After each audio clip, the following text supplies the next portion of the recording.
ಇದೇ ಫೆಬ್ರವರಿ ತಿಂಗಳಿನಲ್ಲಿ ಮುಖ್ಯಮಂತ್ರಿ ಸಿದ್ದರಾಮಯ್ಯರವರು ಶಿರಾ ತಾಲೂಕಿಗೆ ಭೇಟಿ ನೀಡಲಿದ್ದು ಸುಮಾರು 60 ಕೋಟಿ ರು ವೆಚ್ಚದಲ್ಲಿ ನಿರ್ಮಾಣಗೊಂಡಿರುವ ಆಧುನಿಕ ವದಾಗಾರ ಲೋಕಾರ್ಪಣೆ ಮಾಡಲಿದ್ದಾರೆ ಮತ್ತು 15,000ಕ್ಕೂ ಹೆಚ್ಚು ಜನರಿಗೆ ನಿವೇಶನ ಹಕ್ಕುಪತ್ರ ವಿತರಣಾ ಕಾರ್ಯಕ್ರಮದಲ್ಲಿ ಭಾಗಿಯಾಗಲಿದ್ದಾರೆ ಎಂದು ಮಾತನಾಡಿದ ಪಶು ಸಂಗೋಪನಾ ಸಚಿವ ಕೆ ವೆಂಕಟೇಶ್, ದೆಹಲಿ ವಿಶೇಷ ಪ್ರತಿನಿಧಿ ಟಿ.ಬಿ. ಜಯಚಂದ್ರರವರು.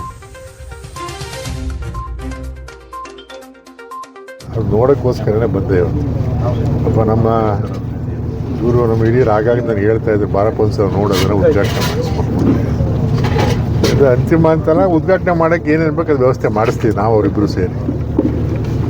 ಇಲ್ಲ ಹಿಂದೆಲ್ಲ ಬಂದಾಗೆಲ್ಲ ಈಗ ಏನು ಉದ್ಘಾಟನೆ ಮಾಡೋಕ್ಕೆ ಸಿದ್ಧ ಇದೆ ಅಂತ ನಿಮ್ಮ ಎದುರಿಗೆ ಹೇಳಿದ್ರು, ನಾವು ಸಿದ್ಧ ಇದ್ದೀವಿ ಉದ್ಘಾಟನೆ ಮಾಡೋಕ್ಕೆ ಅಂತೇಳಿ. ಅಂದರೆ ಮುಂದಿನ ತಿಂಗಳು ಮಾಡ್ಸೋಕ್ಕಂತ ಪ್ರಯತ್ನ ಮಾಡ್ತೀವಿ. ನಾವು ಇಬ್ಬರು ಮುಖ್ಯಮಂತ್ರಿ ಜೊತೆ ಮಾತಾಡಿ ಮಾಡ್ತೀವಿ. ಯಾವಾಗ ಉದ್ಘಾಟನೆ ಅಂತ ಒಂದು ಡೇಟ್ ಅವ್ರು ಕೇಳಬೇಕು, ಅವ್ರು ಕೇಳ್ಬಿಟ್ಟು ಹೇಳ್ತೀವಿ.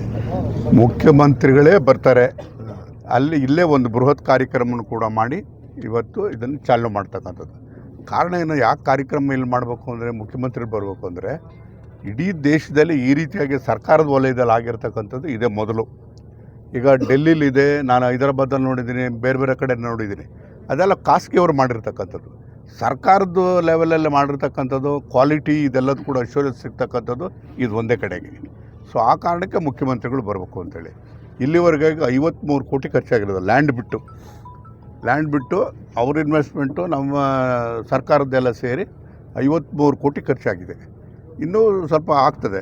ಅದ್ರ ಜೊತೆಗೆ ನಾವು ಇದೆಯಲ್ಲ ಚರ್ಮ ಹದ ಮಾಡ್ತಕ್ಕಂಥ ಯೂನಿಟನ್ನು ಕೂಡ ಮಾಡೋದಕ್ಕೆ ಕೆಲವ್ರು ನಾವು ಟ್ರೈನಿಂಗಿಗೆ ಸ್ವಲ್ಪ ಚೆನ್ನಾಗಿ ಕಳಿಸ್ಬೇಕು ಅಂತೇಳಿ ಅಂತ ಯೋಚನೆ ಮಾಡಿದ್ವಿ. ಈಗಾಗಲೇ ಭಾಳ ಸರಿ 3-4 ಮೀಟಿಂಗ್ ಮಾಡಿದ್ವಿ.